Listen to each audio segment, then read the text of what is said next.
Salam sejahtera bagi kita semua. Om Swastiastu, Namo Buddhaya, Namo Kebajikan. Selamat sore, perkenalkan nama saya Muhammad Jidan Arifin dari mahasiswa Politeknik APT Jakarta, Prodi Manajemen Logistik Industri Elektronika dengan nomor induk mahasiswa 240 10 50 86. Di kesempatan hari ini saya akan melihat bagaimana kondisi langsung sebelum Pilkada hari H di tahun 2024. Saya berada di TPS 34 RT 3 RW 3 Kelurahan Cipedak, Jakarta Selatan. Yuk kita lihat bersama. Oke, di kesempatan hari ini persiapannya mungkin tergolong sebagai pembicaraan bagaimana proses berlangsung untuk esok hari supaya berjalan dengan lancar, supaya tidak ada kendala dan miskomunikasi di antara kita semua. Oke, segitu saja. Terima kasih.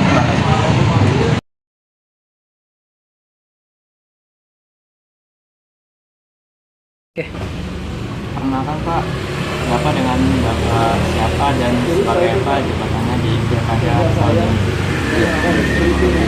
Nama saya Nur Hasan, salah satu ketua KPPS 3, kebetulan KPPS kita KPPS 034 yang wilayah di RW 03. Apa harapan Bapak nih terhadap sinergi khususnya saya juga dalam keikutsertaan pemilihan gubernur tahun ini? Ya intinya para milenial ya, para pemula mungkin ada juga. Ya gunakan hak pilihnya sebaik-baiknya. Intinya jangan golput ya. Itu kan kalau para milenial ini memilih kan berarti mensukseskan pilkada pada besoknya. Artian jangan golput gitu. Gunakan hak suara Anda sebaik-baiknya.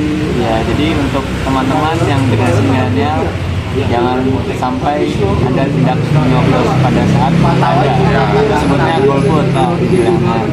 Gunakan hak suara sebijak mungkin sebaik-baiknya dalam keikutsertaan pilkada pada tahun ini. Oke Pak, cukup sekian tentang seputar pertanyaan sebelum hari H di TPS 34 Jakarta Selatan. Kita lah gitu ya.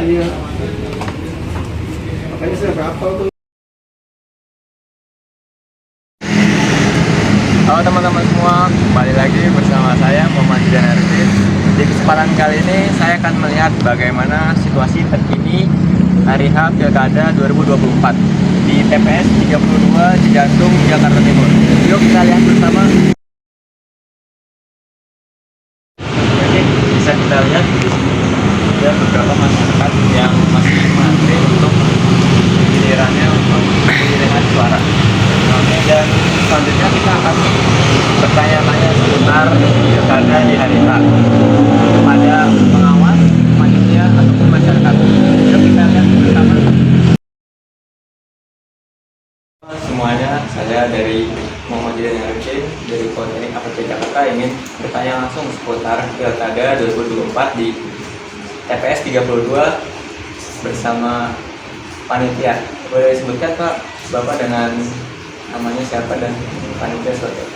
Baik, saya Yudi Irawan, selaku Ketua KPPS 032 Cijantung. Oke Pak, kita pertanyaan seputar pilkada ya tahun ini. Panitia kan untuk perhitungan suara di TPS 32 Cijantung ini terjadi pada tanggal hari H atau setelah hari H pilkada tersebut. Alhamdulillah kita bersama dengan KPPS 32 kita bisa menyelesaikan perhitungan suara sesuai target. Kita closing penutupan data pemungutan suara di jam 1. Setelahnya dari jam 1 hingga jam kurang lebih pukul 5 sore kita sudah berhasil mereka menghitung dan mereka perhitungan suara di hari yang sama, kurang lebih di pukul 5 sore di hari Untuk Bapak nih punya pengalaman sendiri kayak sebagai anggota TPS untuk panitia tempat pemungutan suara di tahun-tahun sebelumnya. Kalau bicara pengalaman, ada sedikit beberapa kali saya pernah terlibat di 2019, kalau saya tidak salah di Pilkada, Pilkada Jakarta juga saat itu. Kemudian di 2024, saya juga terlibat sebagai ketua KPPS untuk Pilpres 2024, dan di tahun yang sama 2024 ini saya terlibat lagi juga selaku sebagai ketua KPPS di Cijantung Jakarta. Sudah sangat berpengalaman ya atau pemilu. Insya Allah, tentunya situasi, kondisi dan juga beberapa tantangan challenge-nya kan berbeda-beda tiap pemilihan ini. Itu dua suatu pembelajaran untuk saya dan proses pemilunya. Oh ya. Setelah jadi panitia di beberapa penyelenggaraan sebelumnya, sejauh informasi yang Bapak dapatkan adalah sebelumnya berapa upah yang didapatkan dari anggota KPPS di tahun-tahun sebelumnya? Pak honor ya? Iya. Masih agak lupa nih. Agak lupa tapi saya akan terbuka. Biasanya itu dilakukan oleh tertapang umum. Iya, sudah ditetapkan dari pusat ya, dari pusat ya. Cuma 2019 itu saya kurang lebih, saya kurang hafal. Mungkin kalau di rata-rata di angka 1 juta ya, kalau 1 juta plus minus ya. Untuk ketua saja Kalau berbeda untuk KPPS atau anggota lainnya, ya tidak jauh berbeda, kurang lebih bedanya antara 100.000 bisa ketua 1 juta, mungkin KPPS ke bawahnya 900. Kurang lebih itu lah ya. tidak terpaut jauh beda ya. Tidak jauh berbeda karena memang kita secara real atau profesional di lapangan itu kerjanya sama semua, beban kerjanya, tanggung jawabnya, amalnya sama. Jadi honor itu ya sifatnya sebenarnya hanya jabatan tapi secara tanggung jawab dan makanya mungkin tidak terpaut jauh sama. Dan saya tahu ya. Untuk pertanyaan terakhir ya Pak, apa harapan Bapak nih terhadap generasi yang sebenarnya, khususnya saya juga dalam pesertaan pemilihan gubernur pada tahun ini Pak? Wah, ini pertanyaan menarik nih. Kita dengan tadi pertanyaan di awal ya, kenapa bisa saya 3 kali pilkada, pilpres dan pilkada lagi? Karena minimnya regenerasi, akhirnya kontribusi Gen Z, milenial, anak muda untuk terlibat langsung dalam pesta demokrasi ini. Artinya saya awal juga mencoba saat itu. Gimana sih serunya kalau terlibat, gimana sih hasilnya kalau kita berpartisipasi langsung, jadi panitia dan seterusnya. Ternyata seru, begitu itu banyak pelajaran. Dan mungkin itu sih pengalamannya. Dan pengalamannya yang ini ya, di anak muda sekarang juga terlibat partisipasi dalam pesta demokrasi ini, pemilu dalam ini pemilu terbuka. Kita seru, saya jamin seru dari datanya ilmu yang kita dapat nantinya. Ini untuk generasi sebenarnya jangan lupa ramaikan di pesta demokrasi tahun ini ataupun tahun-tahun yang berikutnya yang mencatat. Tentunya ada juga jangan golput juga. Oh betul. Karena setiap satu suara kita sangat berarti menentukan daerah kita, bangsa kita, negara kita. Jangan golput suara kita. Dan memilih hak suara bijak mungkin. Jangan melihat rekam jejaknya seperti apa. Coba terima kasih untuk pertanyaan seputar pilkada 2024 ini bersama Bapak Yudi Gunawan sebagai panitia ketua TPS 032 Cijantung Jakarta. Sama-sama Pak Mari.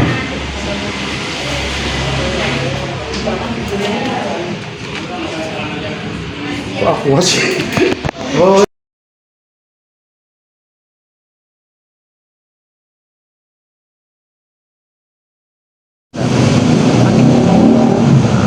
Oke, selanjutnya kita akan bertanya seputar pilkada dengan pengawas atau Bawaslu Badan Pengawas Pemilu di TPS 32 di Jantung, Jakarta Timur. Kalian kita bisa kenalan dengan siapa namanya? Nama saya Fitri Nurasana. Saya di sini bertugas sebagai pengawas TPS untuk TPS 32. Oke ya, saya mau bertanya nih seputar pengawas. Bawaslu itu ditunjuk oleh pemerintah langsung atau kakak mengajukan diri ke pemerintah? Jadi kalau untuk menjadi pengawas itu kita sistemnya ngajuin diri. Jadi nanti ada seleksinya gitu. Yang pertama itu ada seleksi berkas. Kalau misalnya seleksi berkasnya udah lolos, itu nanti lanjut lagi ke seleksi wawancara. Nah Jadi, setelah seleksi wawancara itu baru nanti udah ditetapkan jadi pengawas atau enggak gitu. jadi emang bertahap. Ya, ada seleksinya. Ya, ada seleksinya. Jadi semua bisa mengajukan diri ya? Iya bisa. Pokoknya kok untuk info terkait pengawasnya itu saya dapat tuh waktu itu dari kecamatan. Info terkait menjadi pengawas ini tuh infonya dari kecamatan. Oke Kak. Apa motivasi kakak nih untuk mendaftar Bawaslu? Tadi kan mengajukan diri ya? Nah, Motivasinya apa Pak? kalau motivasi atau alasan saya ya untuk mendaftar menjadi pengawas ini tuh karena saya ingin menjadi bagian dari penyelenggara, dalam artian itu terlibat langsung dalam pemilihan pilkada tahun ini. Itu sih motivasi saya. Bagaimana bila kakak menemukan dugaan kecurangan? Apa yang akan kakak lakukan pada perbuatan tersebut untuk melakukan? Oh, kalau sebagai seorang pengawas nih ya, kalau kita melihat adanya kecurangan, itu hal yang pertama yang kita lakukan itu melaporkan kepada ketuanya dulu, ketua KPPS-nya dulu. Setelah itu baru kita catat di hasil laporan, bukan laporan hasil pengawasan kita, jika terjadi kecurangan. Jadi memang skemanya itu melaporkan Ya, kita memberitahu dulu ke ketua KPPS-nya, dan setelah itu kita buat laporan. Sepengetahuan kakak nih, berapa lama masa kerja dari pengawas? Kalau masa tugas pengawas TPS itu 1 bulan, terhitung 23 hari sebelum hari H pemilihan dan 7 hari setelah hari H pemilihan. Selanjutnya, bagaimana nih caranya membuat anak muda mau ikut memilih, ikut serta lah? Kalau dari saya ya, sebagai seorang pengawas itu untuk mengajak muda untuk memilih itu kita bisa lakuin beberapa cara. Salah satunya itu lewat media sosial, karena media sosial kan saat ini udah canggih banget ya. Nah kita tuh bisa ngasih tahu nih ke pemuda-pemuda bahwa suara pemuda itu memiliki pengaruh besar dalam menentukan kebijakan yang berdampak langsung pada masa depan mereka. Jadi, apalagi di era globalisasi ya, Iya benar. internet atau informasi cenderung masuk cepat Iya ke benar. Jadi anak-anak muda. kita bisa banget gunain Iya. media sosial. Jadi kayak ngasih tahu nih kalau suara pemuda tuh penting banget gitu dalam menentukan masa depan mereka sendiri gitu. Ya. Dan partisipasi anak muda itu sangat diperlukan untuk Ya, generasi sekarang dan benar, selanjutnya. Oke Kak, apa yang dilakukan jika barang-barang pemilu terlambat sampai ke TPS? Kalau untuk keterlambatan logistik nih ya, itu kayaknya nggak mungkin deh, karena jujur aja saya baru pertama kali sebagai pengawas tahun ini di pilkada ini, itu pendistribusian logistik untuk tiap TPS itu dilakukannya itu H-1 sebelum pemungutan suara. Jadi emang siapanya tuh Ya jauh-jauh. dari KPPS, PS gitu semuanya tuh emang udah mempersiapkan banget. Oke. Selanjutnya Kak, apa yang dilakukan jika alat pencoblosnya itu atau surat suara itu rusak? Kalau surat suara rusak itu ya kita tidak bisa menggunakannya sih. Jadi nggak ada Heeh.